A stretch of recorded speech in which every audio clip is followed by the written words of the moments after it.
The following segment is sponsored by El Tigre Silver Corp., trading on the TSX Venture Exchange under the symbol ELS.V and on the OTCQX as EGRTF. El Tigre Silver Corp. Is focused on silver exploration and development in prolific Sonora State, Mexico. Find them on the web at eltigresilvercorp.com. Join me for a conversation with a frequent guest of the show, David Morgan, the Silver Guru, an expert on money, metals, and mining, also a lecturer and an author. Mr. Morgan has written Get the Skinny on Silver Investing, available on Amazon.com.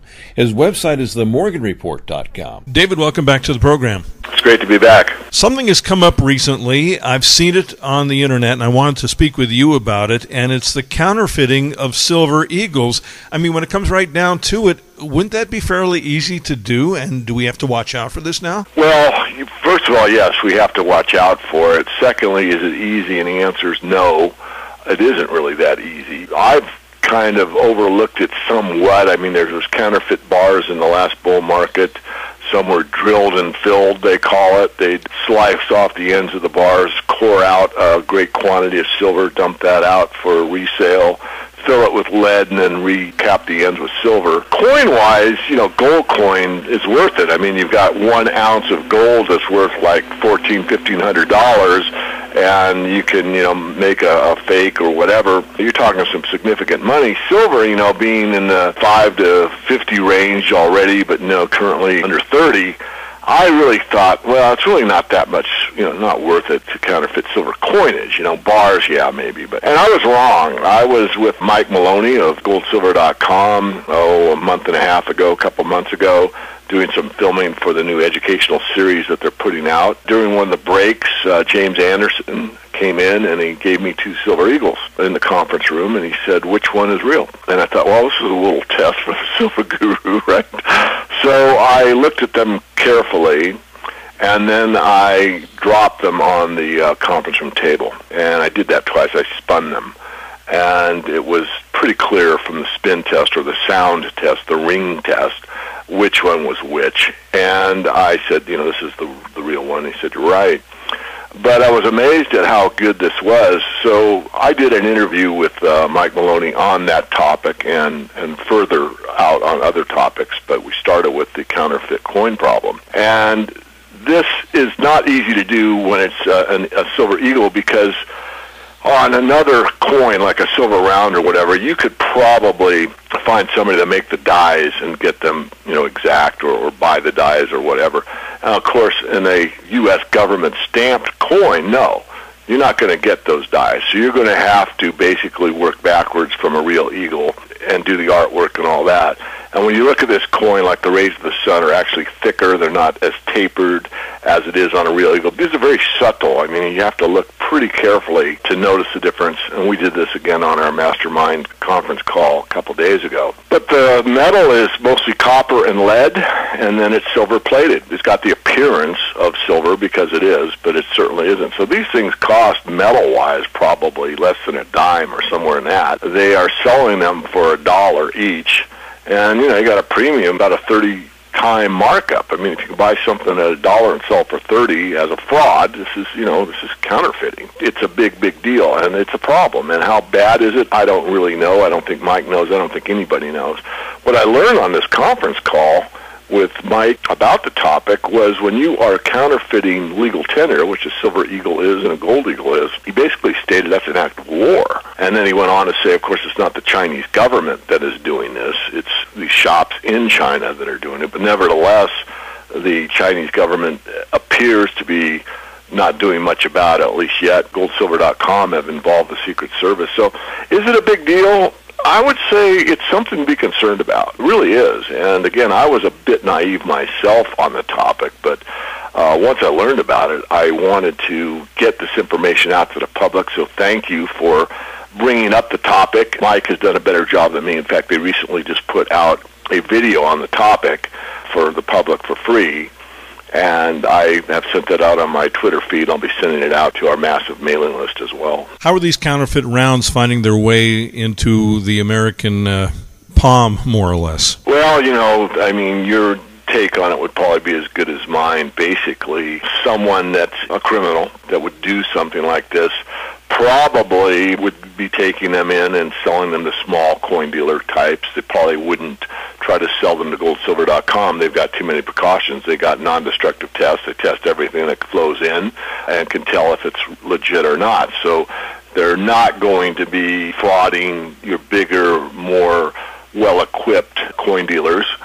That it would be your guy at the end of the street that has a small shop that deals mostly in, rare coins and buys Silver Eagles and sells them, that kind of thing. That would be probably how you would find them moving into circulation. Because those people can't really afford a non-destructive test. They might do what I did and spin it a couple times and listen to it and think, this doesn't sound right. I'm going to put these on hold or whatever. Who knows? A lot of people might just be able to pass them off. And again, how many are out there and how long this has been going on? Mike estimated that it's probably been a year or so that this has been taking place.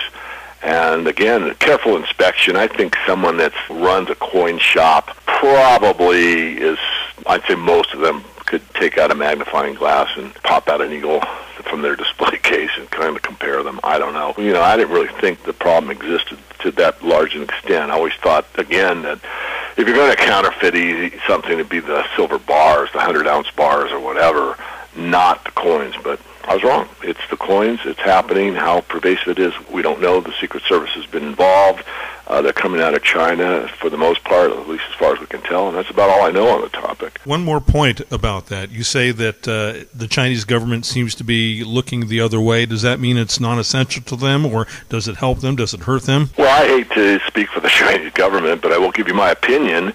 And it seems as if they're not doing much about it. And, I'm not at the level to know what the Secret Service has done and who they've contacted through the diplomatic corps. Of course, they get the ambassador or ambassadors to China and talk to them, and they do it kind of on the QT. And, do you know the problem exists? And, somebody in the Chinese government probably didn't know until somebody contacted them and said, hey, here's what's going on. We were taking it seriously, or whatever they're saying. What happens from here, it's to be determined. We really don't know. But I would just, I don't want to overly concern people, but I do think it's something to be aware of. I think it's important.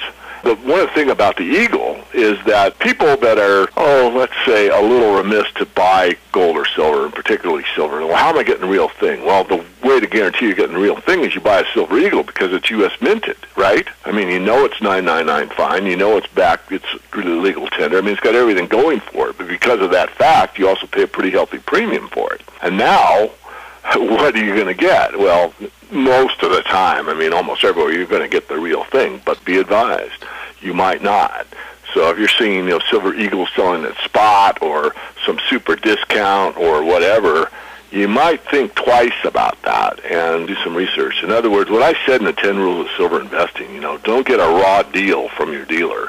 Sometimes the lowest priced isn't always the best. And the reason I say that is because of situations like this. Or sometimes dealers will sell ahead, which is happening right now, betting that the wholesaler will be able to supply them with a given product, and it doesn't come through, or there's a substitution, or they can't get it. Now, that's rare, but it has happened in the past. Remember, I'm old enough to have been through the bull market, in the last bull market, and the present one. So I have a little more experience than a lot of people when it comes to, from the ground up, being, a silver investor for a better part of probably 4 decades or so. Of course, you always want to deal with a reputable dealer, and I know that you're affiliated with one on the web. Do you want to talk about that? I kind of affiliate with Silver Saver, and you can find more about that going to silver123.net. But also friendly to a lot of the bigger retailers. I know some of the wholesalers on a first-name basis as well. We do put this information out on our free list, who we feel are good, reputable dealers. And they're usually probably not the cheapest, but they're always in line, and once in a while they'll run a special for our list, our members, and even our free list, both at times.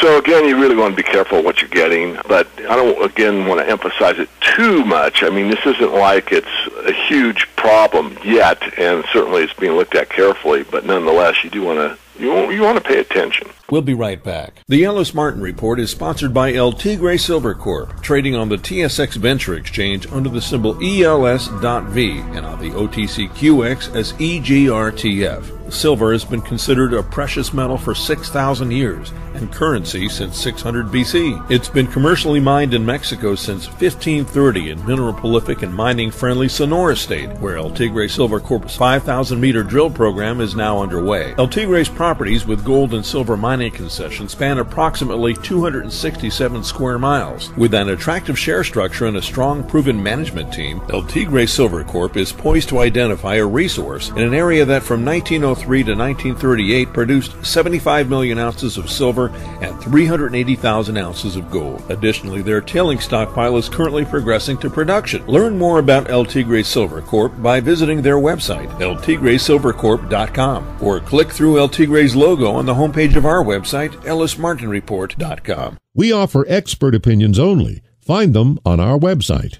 ellismartinreport.com. That's ellismartinreport.com. Let's shift gears a little bit here, David. The majors like Goldcorp, Barrick, Rio Tinto, they're cutting back their staff, they're cutting back acquisitions, they're drawing down right now. Yet, some of the junior and mid-tier mining companies that are in production or near-term production are ramping up. Can you explain the dichotomy going on there? Is it just a retooling of the majors and this is a good thing? Well, that's a tough question, and it's a great question. I'll do my best. It's sort of two different business philosophies. Basically, the juniors had one of the biggest insider buying sprees here this week. So those are juniors where the management themselves really believes in the company, and they know more about it than probably anybody. A lot of times they have money in the game. They have their own money involved. So they are, one, believing that their company has enough in the treasury to keep going, or their projects are sound enough that they're going to make money in the long term. So that's one. That's a business model that's far different than a major. So it makes sense from the aspect of the small company that really knows what they have and has the ability to last through however long this bottoming process is going to take, to buy cheap, buy low, and that's what's been done. The other part of the question is these majors are cutting back. This is big conglomerates for the most part, long-term planning, long-term thinking, and they move much more slowly. So to make a decision like that is something where they are probably thinking that, this is going to last a while. They're going to have to plan for 1450 gold to 1550 gold over the next year or whatever, something in that range. Just giving you the idea, not the exact price. And they're saying, you know what, we're going to cut back. We have to maintain staying in business. The thing that's the easiest for a company to do to maintain viability or solvency or to remain in business is to cut employees. And I have to digress, Ellis, but when I got my business degree and I learned that, I wasn't a happy camper. I thought going in that, you would change your margin by mining higher grade or getting a better computer model, all these other ideas I had. And bottom line is the staff, the employee, is pretty demanding in a U.S. company. You got a high wage rate, especially if it's a union, and then you have health care, and then you've got pension plan potentially. You've got all these costs, and the fastest way to cut back, preserve capital, and keep the business, again, going is to fire people. And I didn't like that again. I'm repeating myself, but nonetheless, that's a fact, and that hasn't changed. So these companies are cutting back, and it's for one reason. They think that this thing is going to last a while, or they've made the business decision, and as you said, this is what's taking place. I would also say that somewhat at that level, and the junior level too, there's a lot of follow the leader kind of thinking. If a Goldcorp's doing it, then that might prompt another company was thinking about it. Well, they've taken action, maybe we should as well, and that's what happens. So long term, I think it's beneficial. Any market works in a really market-intense environment is to let the market dictate business decisions. The problem with the markets in general, I'm talking all markets, and I'd say probably particularly the mining market or the metals markets, is that there's interference. There's not really, we don't get good market indicators because we have, the Working Group on Financial Markets that can come in and manipulate these markets at will for the good of the people or whatever their mantra is. So we don't get the market indicators that we really need to the true supply and demand fundamentals that allow the free market or the market economy to work at its best. You're giving false signals at times and therefore making decisions that might not have been made if you had a more hands-off approach. Fair enough, but I want to follow up on that. All these factors that you mentioned, are contributing to a drawdown economically with consumerism worldwide, especially in the Western world. And if we're not manufacturing, if we're not producing durable goods here, if we're not a market for China's durable goods, then China, the driver of a lot of the increase, China being the driver with regard to resources during the last few years, there's really nowhere to go. Aren't we truly headed for a recession, if not, well, a deeper recession, if not a depression? And where's China's market now? And what's the hope for silver? The overall economy on a global basis is contracting, there's no doubt, and you're right about the consumer-driven economy. In silver's case, as the economy draws down, there's less production. The reason for that is 70% of silver is a result of base metal mining. So the first thing cut will be these larger companies, like you outlined, that mine whatever that's not profitable or there's less demand for it. And that'd be a lot of your Rio Tintos, your BHPs, and that type of thing. So that will curtail the silver supply. And the last part of the question is tough because there's two arguments. My argument is that there's already been QE 1, 2, and 3. They haven't worked, and that money is out there in the banking system but not being put out into the public. It's not being loaned to businesses or individuals. But that could change at any time. And the other part is it doesn't even have to change. What really has to change, although it's important, and if it did and the velocity picks up, that's a sure thing. On the other hand, there's a potential that even without an increase in the velocity of money, that a big player like bond traders in Japan or China or any of the majors, G7s, say, you know what, we just don't want to buy any more bonds, and interest rates start up. That's a problem. So there's a lot of factors that are out in the open, if you really think about it, that could potentially cause a run on the dollar. And it wouldn't necessarily have to be the consumer. It could be in the financial markets themselves. And so it's not only what you outlined, Ellis, but there's a lot of other black swans flying around out there that could potentially spook the market very quickly. And all of a sudden, the consumer's out there saying, well, we're having a major recession or depression, and yet all of a sudden the velocity picks up, or someone wants to off the U.S. bond in a major way, or doesn't want to buy, or reneges on a payment, or has a derivatives problem that can't be covered, or on and on. There's so many things. The system is so complex. And speaking on that, I just want to drill down a little bit more. You know, the derivatives fiasco that took place in 2008 when Lehman Brothers wasn't deemed too big to fail had a lot of counterparty risks that went off the table because it was allowed to fail. That probably won't happen again, but it doesn't mean it couldn't by the market itself. I mean, you could get in a situation where a nation state decides to not make good on a derivatives bet or something along those lines, and all of a sudden you could have chaos in the financial markets at a huge level that has nothing to do with what the consumer is doing, or nothing to do with the production of minerals, or nothing to do with anything else. It all has to do with this derivatives paper game that's been going on for far too long, that is so massive and so pervasive and so ubiquitous that it is affecting everybody on the globe. And it won't take much. You know, it's the bubble expanding. There's nothing bigger than the debt bubble, nothing. It keeps expanding and expanding and expanding. Now, whether the velocity is increasing, no. But the bubble continues to expand. And there's a pin out there somewhere. I just don't know what that pin is, Ellis. And it could be 3 or 4 that go bing, bing, bing all at once. You know, 1, 2, 3, and away it goes. So you just got to take a deep breath, look at the fundamental facts, which is what I'm outlining here, and say, why did I buy precious metals? And if you answer soundly for yourself why you did, and those reasons still exist, then I would say, you know, think about holding on, even though it might be burdensome. You got to remember, a lot of people came into this market in the last couple of years, and what that would mean is that these people are underwater right now. And they had good reasons for buying gold, good reasons for buying silver over the last couple of years. And yet now, if they had to cash out for fiat, they're losing money. They're losing currency. And that's a problem. And I understand that. But that's how bull markets work, manipulated or not. And that's where we're at. And I think it will take some more time to work this through.